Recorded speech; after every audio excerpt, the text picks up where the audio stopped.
और मन से तज अहंकार क्यों ना मिले कन्हैया। और मन से तज अहंकार क्यों ना मिले कन्हैया। जब होवे सच्चा प्यार क्यों ना मिले कन्हैया। जब होवे सच्चा प्यार क्यों ना मिले कन्हैया।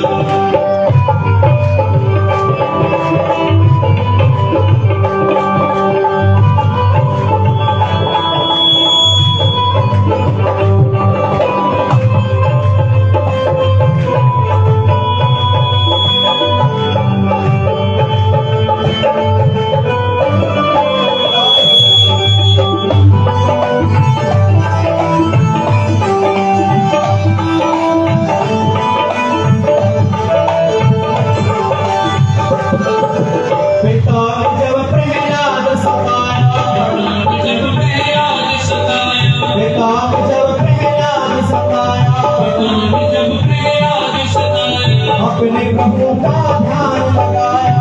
अपने प्रभु का ध्यान लगाया। और नरसिंह दुनिया अवतार क्यों ना मिले कन्हैया। नरसिंह दुनिया अवतार क्यों ना मिले कन्हैया। जब होवे सच्चा प्यार क्यों ना मिले कन्हैया। जब होवे सच्चा प्यार क्यों ना मिले कन्हैया।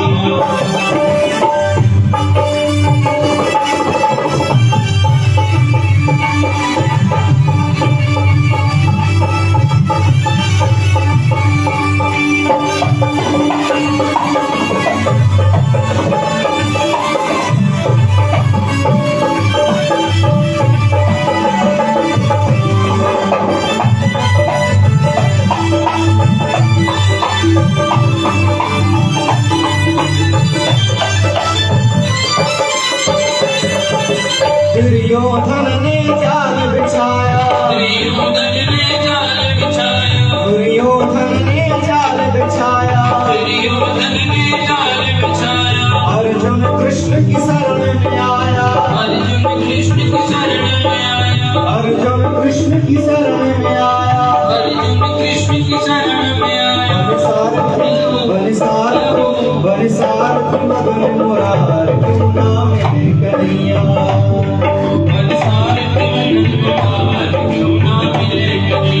होवे सच्चा प्यार क्यों ना मिले कन्हैया। जब होवे सच्चा प्यार क्यों ना मिले कन्हैया। जब होवे सच्चा प्यार क्यों ना मिले कन्हैया। जब होवे सच्चा प्यार क्यों ना मिले कन्हैया। कन्हैया क्यों ना मिले कन्हैया।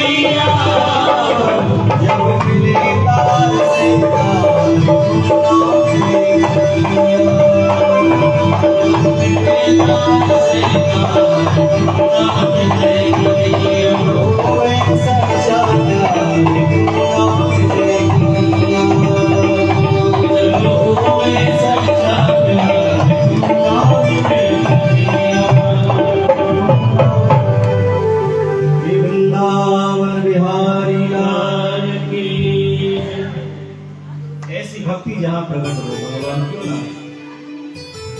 भगवान बोले माँ आप मुझे प्रणाम क्यों करती हो। मैं तो आपका पुत्र हूँ। माँ बोली भगवान यही तो आपकी माया है। ये आपकी लीला है कि आप हमारे यहाँ पुत्र बनकर आए हैं। लेकिन सत्यता तो ये है आप पुत्र नहीं हैं। आप तो हम सबके पिता हैं। भगवान जिसके पुत्र बनकर आए हों और पति भी जिसके श्रेष्ठ हो। पति कर्दम और पुत्र कपिल भगवान आप दोनों को रहते हुए भी अगर मैं ज्ञान को नहीं प्राप्त कर पाऊं तो ये अच्छी बात नहीं है। इसलिए भगवान मैं आपकी शरण में आई हूं। आप इस कर्म बंधन के वृक्ष को काटने के लिए एक कुल्हाड़ी के समान है। इसलिए मेरे हृदय में जो संशय है उनको दूर करें। माँ, आपके हृदय में क्या संशय है? भगवान ने यहां पूछा है। तो मां ने कहा, बोले प्रभु, इस जन्म को हम प्राप्त करते हैं, शरीर को हम प्राप्त करते हैं, लेकिन बंधन का कारण कौन होता है? बंधन का कारण क्या होता है? मनुष्य कभी तो ये एहसास करता है कि मैं बहुत प्रसन्न हूं, बहुत खुश हूं, और कभी दुखी हो जाता है। तो ये सुख दुख जो हमको प्राप्त होता है, ये जो बंधन है, ये किस कारण से है? भगवान कहते हैं, मां, चेतः खलस्वस्य बन्धाय मुक्तये चात्मनो मतम् गुणेषु सक्तं बन्धाय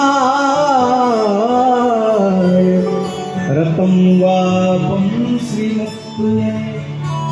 हे मां, जीव के अगर बंधन का कारण कोई है तो वो मन है। ये मन ही व्यक्ति को दुखी कर देता है, मन ही व्यक्ति को प्रसन्न कर देता है। भगवान कहते हैं, मां, जब हमारी आसक्ति किसी में हो जाती है, आसक्ति भी तो मन कराता है। किसी वस्तु के प्रति जब हमारी आसक्ति हो जाती है और जब वो वस्तु हमें नहीं मिलती तो हमें दुख हो जाता है। वस्तु मिल जाती है तो हम सुख का अनुभव करते हैं। जिस प्रकार एक शराब की बोतल, एक शराब की बोतल को जब शराबी देखता है तो प्रसन्न हो जाता है, उसे देखते हैं क्योंकि वो पीता है। और एक भगवान का भक्त सच्चा वैष्णव जब उस बोतल को देखता है तो उसी बोतल को देखकर वो दुखी हो जाता है।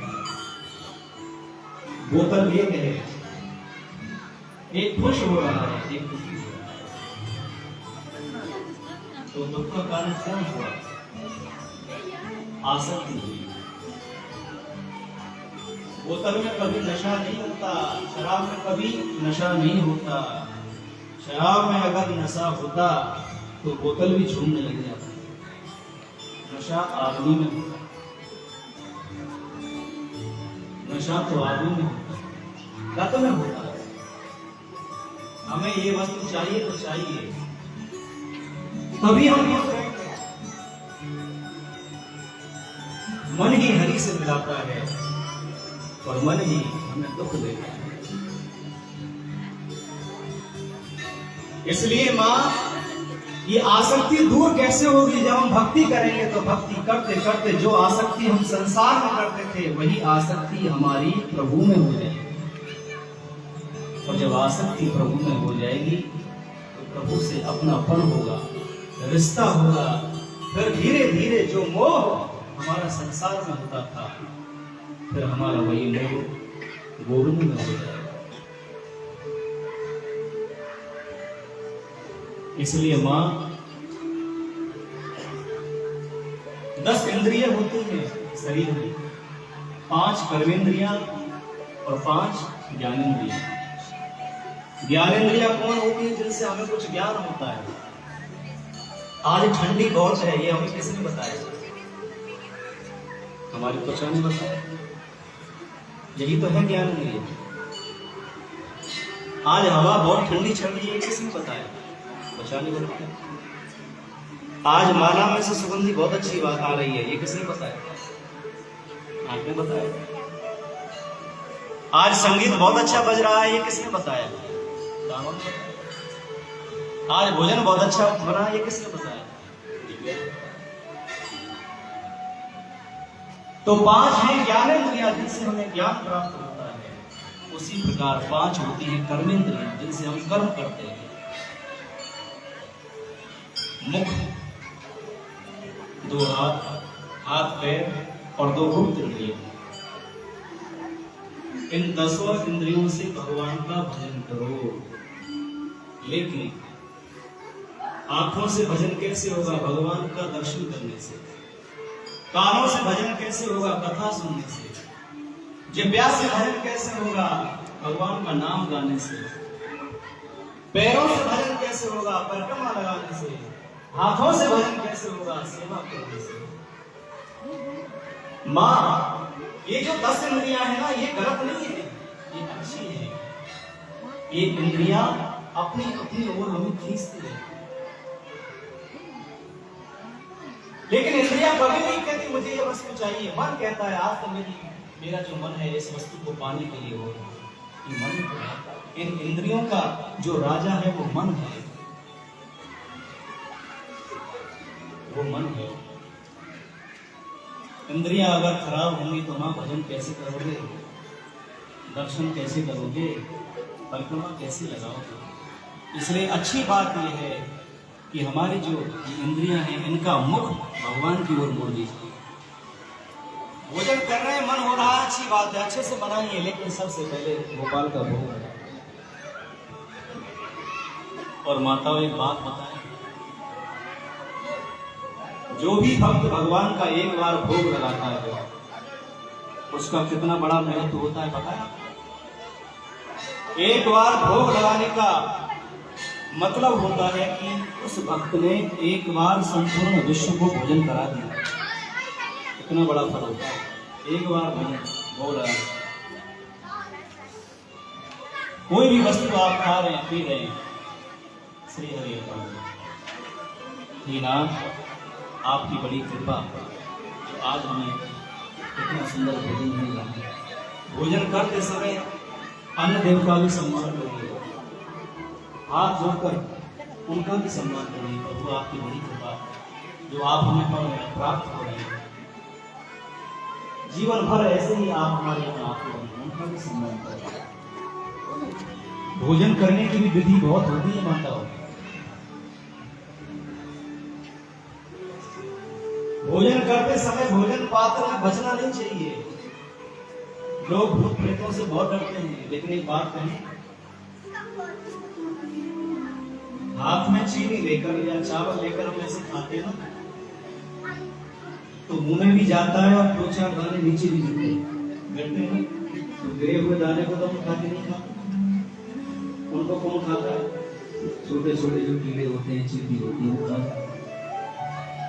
उसी प्रकार जिस घर में अन्न की बर्बादी होती है, जिस घर में अन्न बिगाड़ा जाता हो, ये जो भूत प्रेत जो घूमते हैं ना, इनको खाने के लिए अन्न तो मिलता नहीं, तो ये फिर ऐसे घर की प्रतीक्षा में रहते हैं जहां से हमको अन्न मिले।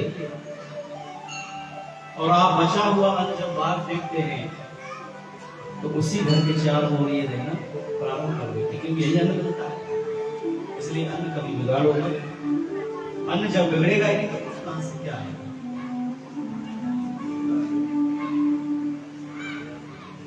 इसलिए 10 इंद्रियों का जो मुख है मेरी ओर कर दीजिए और हर प्राणी में मेरा ही दर्शन दीजिए।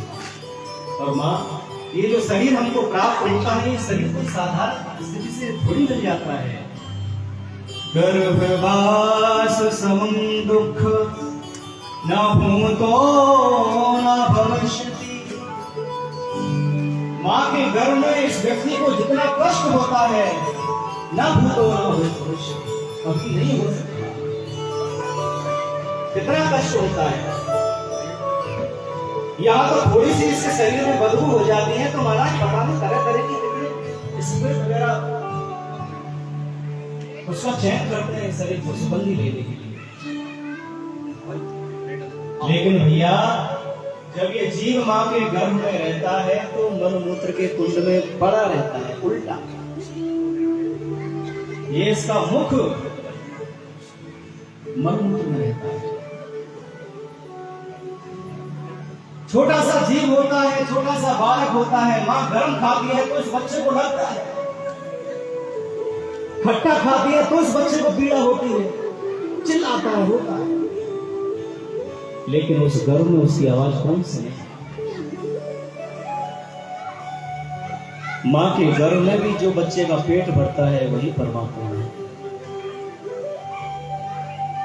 कितना कष्टों से जूझता है बालक। 9 महीने तक ठाकुर जी से विनती करता है, 9 महीने माँ के गर्भ में ये छोटा सा बच्चा प्रार्थना करता, तपस्या करता, हे नारायण, मैं आपकी शरण हूँ, मुझे इस नरक के कुंड से बाहर निकालिए। मैं आपको वचन देता हूँ, इतना भजन करूंगा, इतना भजन करूंगा कि दोबारा मुझे इस पृथ्वी पर नहीं आना पड़ेगा। भगवान नारायण प्रसन्न होते हैं, प्रसन्न होकर इसको जन्म प्राप्त कराते हैं 9 महीने के बाद। लेकिन जन्म लेते ही बच्चा रोता क्यों है? कभी सोचा इस बात? नहीं रोता है तो माता मार मार के बुलाती है, रोता क्यों है बच्चा? वो इसलिए रोता है कि मां के गर्भ में उसने भगवान का दर्शन किया। लेकिन आज जन्म लेने के बाद जिस झांकी का वो आनंद ले रहा था, वो झांकी नेत्रों के सामने से अदृश्य, इसलिए वो रोता है। कहां कहां कहां कहां कहां करके रोता, मैं कहां गया, मैं कहां गया। धीरे धीरे जो जो बड़ा होता है, बस माया जाल में फंसता चला जाता है। माँ भी बता दिए, माँ भी बता दिए, ये तेरे पापा है, ये तेरे ताऊ है, इसी में फंस जा बेटा, जिसमें हम पढ़े उसी में फंस जा। तो माँ के गर्भ में जितना दुख होता है उतना नहीं हो सकता। लेकिन समस्त बातों का सार अगर कुछ है तो वो हरि नाम ही है। इसलिए भैया हरि का भजन करो, हरि है तुम्हारा, हरि नाम से तेरा काम बनेगा, हरि नाम तेरे साथ चलेगा। वही हरि दीन बंधु, वही हरि करुणा सिंधु, सबका है प्यारा। हरि का भजन करो, हरि है तुम्हारा। माँ को उपदेश दिया है और उसके बाद कपिल भगवान गंगा सागर के लिए चले गए। माँ का देव होती सिद्धता नाम की नदी बनकर बहती लगी। उसके उपरांत यहाँ पर वर्णन बताया जाता है कि महाराज मनु के 2 पुत्र हैं। 2 पुत्रों में एक का नाम है प्रियव्रत। प्रियव्रत का क्या अर्थ है? जिस व्यक्ति ने अपने जीवन में प्रिय यानी अच्छा, व्रत यानी संकल्प, जिस व्यक्ति ने अपने जीवन में भक्ति के रास्ते पर चलने के लिए सुंदर व्रत किया हो, उत्तानपाद राजा, उनकी 2 पत्नी है, एक का नाम है सुनीति, दूसरी का नाम है सुरुचि। बंधुओं, ये सुनीति और सुरुचि हर व्यक्ति के जीवन में रहती है, किसी का विवाह हो या ना हो, लेकिन ये 2 पत्नी हर व्यक्ति के साथ रहती है। सुनीति का अर्थ है यानी सुंदर नीति, जो सुंदर नीति से चलता है वो सुनीति। स्वरुचि, जो अपनी रुचि के अनुसार काम करे वो सुरुचि।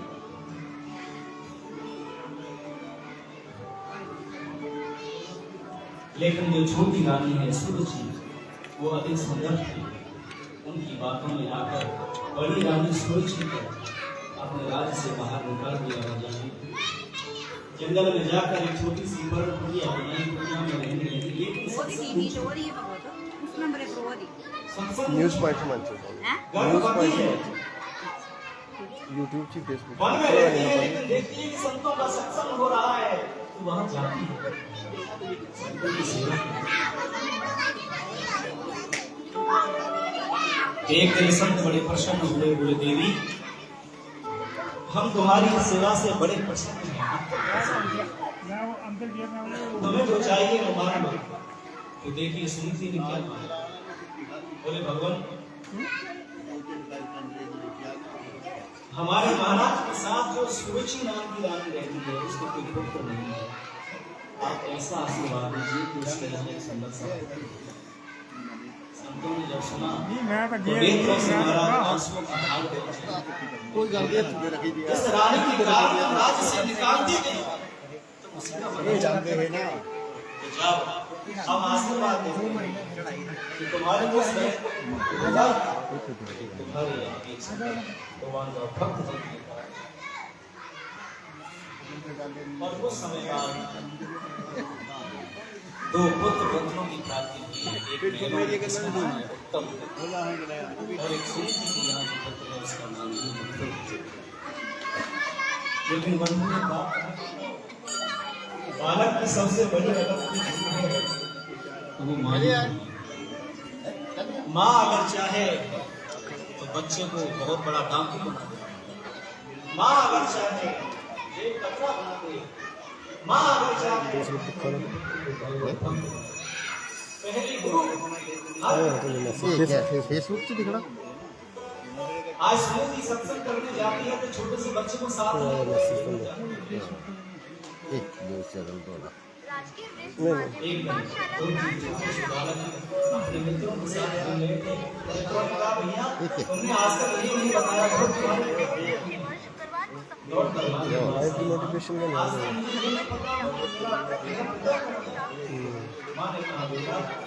इस राज का जो राजा है वही तुम्हारा पिता है। दौड़ कर गए, पिताजी घोड़ों में बैठे थे। इच्छा हुई कि मेरे पिता की गोद में तभी हुआ था। दौड़ कर जैसे पिता की ये तो तब दिखा फेसबुक से। हाँ लोग उस गोद में बैठने लायक नहीं थे। क्यों? क्योंकि ये तुम्हारे पिता है लेकिन मैं तुम्हारी माँ नहीं हूँ। उस धरती पर इस गोद में बैठने का अधिकार तुम्हें तभी प्राप्त होगा जब तुम मेरे गर्भ से जन्म। इसलिए जाओ वन में, वहां जाकर तपस्या करो और जब भगवान प्रकट हो जाएंगे उनसे कहना कि सुरुचि के गर्भ से मुझे जन्म प्राप्त कराएं, तब जाकर तुम्हें अधिकार प्राप्त होगा। बंधुओं, सुरुचि ने यहाँ पर ध्रुव का तो अपमान किया ही है लेकिन ध्रुव के साथ साथ भगवान का भी अपमान किया। सुरुचि ने कहा है कि जाओ भगवान से कहना कि मेरे गर्भ से जन्म मिले, तो क्या वो गर्भ भगवान से श्रेष्ठ है? फेसबुक नहीं है उससे ना। जिस व्यक्ति को भगवान नारायण का दर्शन हो जाए वो कभी चाहेगा कि मैं दोबारा जन्म लूं? कभी नहीं चाहेगा। छोटे से बालक ने 5 वर्ष की आयु में रोज आ गया माँ के पास, रोते रोते आए माँ पैरों में दौड़ाते हैं। फेसबुक से न्यूज़ पॉइंट में सर्च करना तो हमारी फोटो बन गई। इससे असत्यों का प्रयोग किया है। आईडी का आज की अगर कोई बात नहीं फेसबुक से यूट्यूब चाहिए थोड़ी करिए वाला। लेकिन सुनी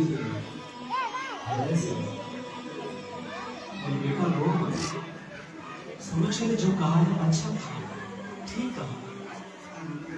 और मैं तो यहां तक कहती हूँ बेटा, संसारिक अगर किसी पिता की गोद में बैठना तो क्या बैठना है? गोद में ही अगर बैठना है तो उसकी गोद में बैठो जो संपूर्ण विश्व ब्रह्मांड का पिता है।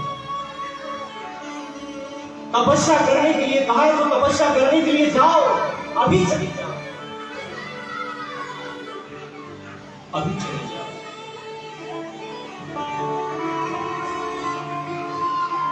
ध्रुव जी ने जब सुना तो विश्वास हो गया। मेरी माँ ने भी कह दिया, छोटे से बालक ने कुछ भी नहीं सोचा मन में और चल दिए तपस्या करने के लिए। माताओं सत्यता यही है। रामचरितमानस में जब लक्ष्मण जी मां सुमित्रा से आज्ञा लेने के लिए आते हैं वन जाने के लिए राम जी के साथ में, तो मां उस समय क्या कहती है? पुत्रवती पुत्रवती युवती जग सोई, रघुपति भगति जासु सुत होई। इस संसार में वही माता भाग्यवान है जिसका पुत्र भक्त हो। इस संसार में वही मां धन्य भाग्य वाली है जिसका पुत्र सत्संगी हो। और अगर किसी मां का पुत्र सत्संगी नहीं है, भक्त नहीं है, वो तो केवल अपनी मां को कष्ट देने के लिए आया है, मां के गर्भ को पीड़ा देने के लिए आया है। वो पुत्र इसलिए भाग्यवान वही मां है जिसका पुत्र भक्त हो। चल रही है न खाने का ठिकाना है न पीने का ठिकाना है। नारद जी महाराज आए,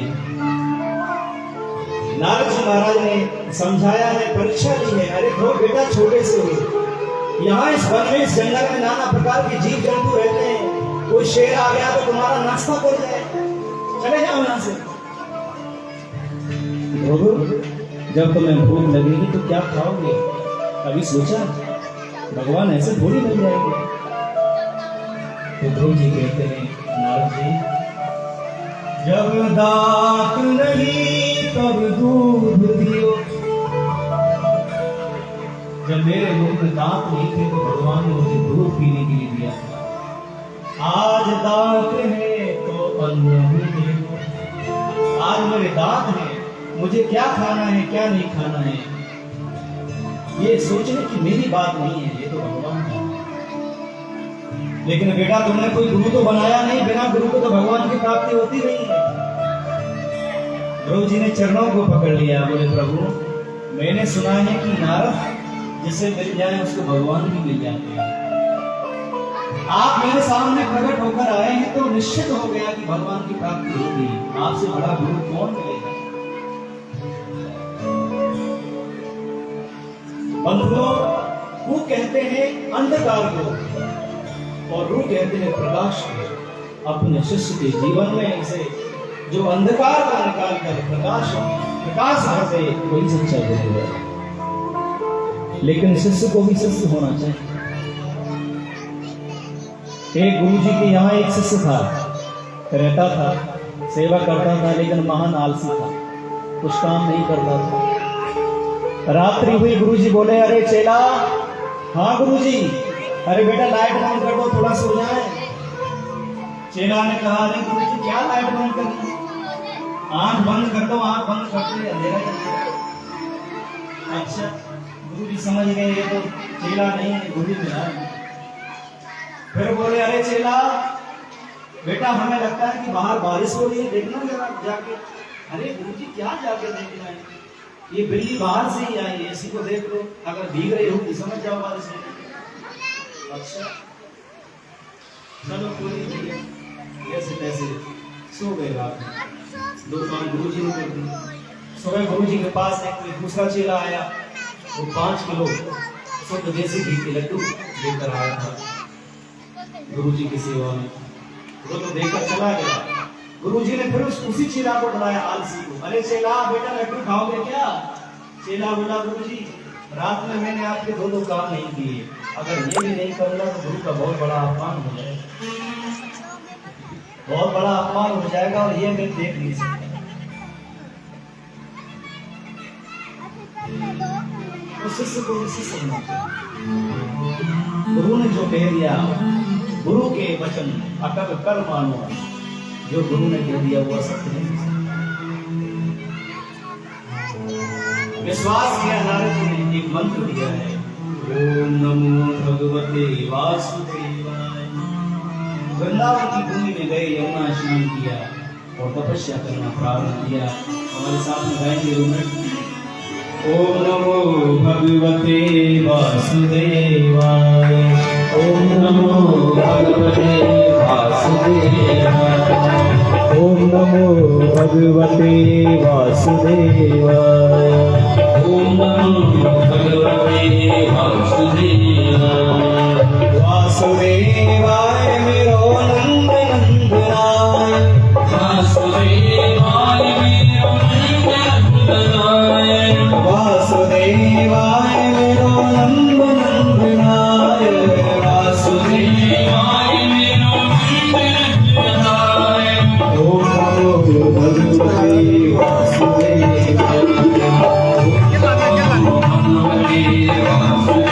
तपस्या करना प्रारंभ किया। पहला महीना तपस्या किस प्रकार प्रारंभ की। पहले महीने में गुरु जी 3 दिन में केवल फल खाते थे। पहले महीने में 3 दिन बाद केवल फल खाते थे और तपस्या करना। 1 महीना में भी हो गया। ओम नमो भगवते वासुदेवाय। ओम नमो भगवते वासुदेवाय। वासुदेवाय वासुदेवाय।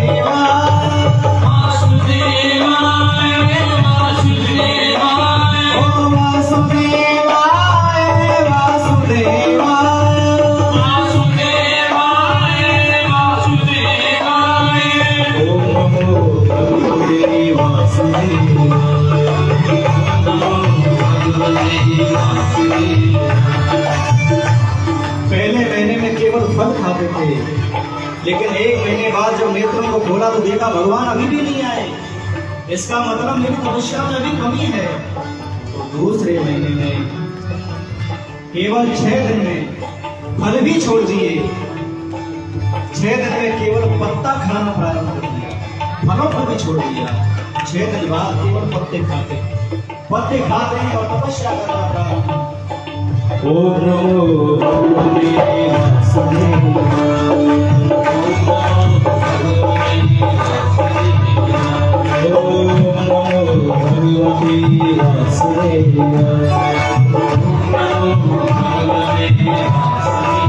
दो महीने बीत गए, तीसरे महीने में पत्तों को भी छोड़ दिया। केवल 12 दिन बाद वायु का पान कर दिया, वायु को भी छोड़ दिया। और भैया ऐसे धीरे धीरे जब कठिन, एक छोटा सा बालक है, देखिए कितना कठिन तप कर रहा है, छोटा सा बालक। धीरे धीरे जब आगे की ओर समय बढ़ा तो 5वां महीना जब प्रारंभ हुआ तो श्वास लेना भी बंद कर दिया, वायु का पान भी बंद कर दिया। और श्वास जब बंद किया तो महाराज उसका प्रभाव ये हुआ कि देवताओं का भी दम घुटने लगा। देवता दौड़ कर गए नारायण भगवान के पास। अरे प्रभु, ये छोटा सा बालक है, सांस नहीं ले रहा, आप जाकर दर्शन दीजिए, हमारे जो प्राण हैं बड़े संकट में हैं। भगवान नारायण कहते हैं कि मेरी प्रतीक्षा में ऐसा नन्हा सा भक्त, ऐसे भक्त को मैं दर्शन देने के लिए नहीं, ऐसे भक्त का तुम दर्शन करने के लिए। और भगवान नारायण ध्रुव के पास दिए और हरदुखी ओम नमो भगवते वासुदेवाय। नमो भगवते वासुदेवाय। वासुदेवाय मेरो वासुदेवाय, वासुदेवाय मेरो वासुदेवाय, वासुदेवाय मेरो वासुदेवाय, वासुदेवाय मेरो वासुदेवाय। ओम नमो भगवते वासुदेवाय।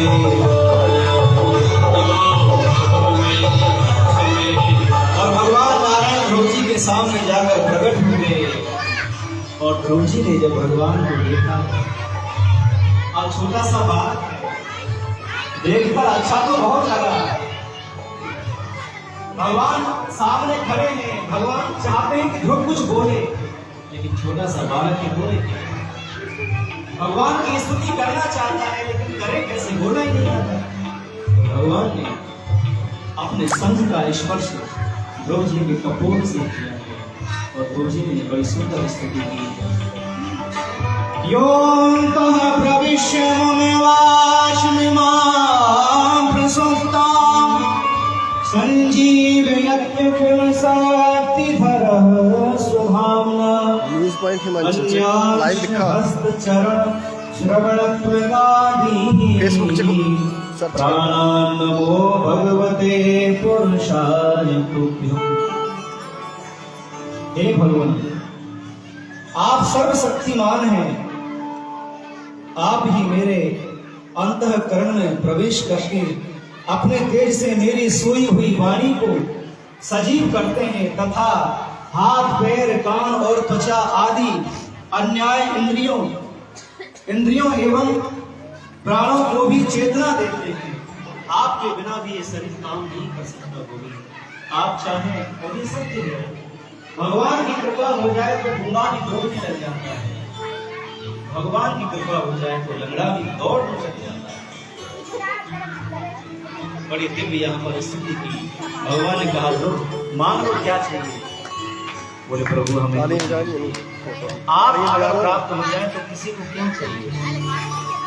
लेकिन भगवान ने वरदान दिया है कि सर्वप्रथम जब तुम यहाँ आए थे तो माँ की बातों को हृदय में धारण करके आए थे कि मुझे इस गद्दी पर बैठना है, तो जाओ मैं तुम्हें आशीर्वाद देता हूँ, 36,000 वर्ष तक तुम राज करोगे इस भूमि पर और अंत में मेरे इस धाम को प्राप्त करोगे।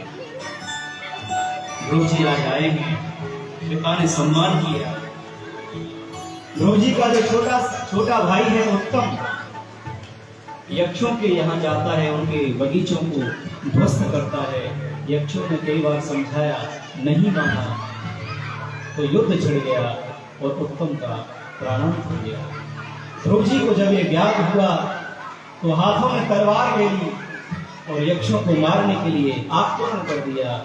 लेकिन बंधु, ध्रुव जी के हृदय में भक्ति तो है, सत्संग नहीं है। भक्ति तो प्राप्त हुई है, सत्संग नहीं है। क्योंकि सत्संग ही कोई व्यक्ति होगा तो वो किसी से युद्ध नहीं कर सकता। हनुमान जी महाराज जब लंका में जाते हैं तो लंकनी कहती है, हे हनुमान जी, सत्संग का जो महत्व है वो बहुत बड़ा होता है। तात स्वर्ग अपवर्ग सुख